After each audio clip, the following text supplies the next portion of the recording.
ক্রীড়া পোশাক brand Adidas আগামী বছরের ফিফা ওয়ার্ল্ড কাপ 2026-এর জন্য একসঙ্গে 22টি জাতীয় দলের হোম জার্সি উন্মোচন করেছে। এই নম্বর তাদের এখন পর্যন্ত একবারে সর্বোচ্চ কি ড্রপ। উন্মোচিত দলে রয়েছে Argentina, Germany, Spain, Japan, Mexico national football team সহ নানা দেশ।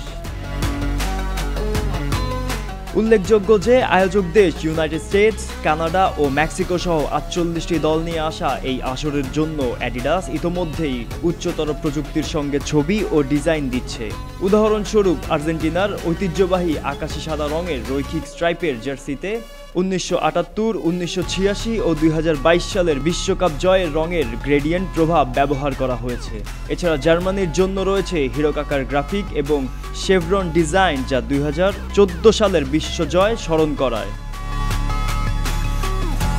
প্রযুক্তির দিক থেকেও এই লাইন আপ উজ্জ্বল। অ্যাডিডাস জানিয়েছে নতুন জার্সিগুলোতে রয়েছে body mat, 3D stretch fabric, Climacool plus প্রযুক্তি, বিস্তৃত 3 স্ট্রাইপ, বায়ু চলাচল যোগ্য টেপ ও বিশেষ মেশ জোন, যাতে গরম আবহাওয়ায় খেলোয়াড়দের জন্য শীতলতা বজায় থাকে। এসব জার্সি 6 নভেম্বর থেকে বিক্রয়ের জন্য উপলব্ধ হয়েছে adidas.com ও নির্বাচিত রিটেল স্টোরে।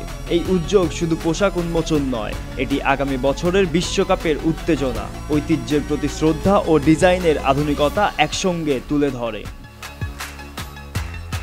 গোলাম মোর্শেদ, ক্যাপ্টেন স্পোর্টস, ঢাকা।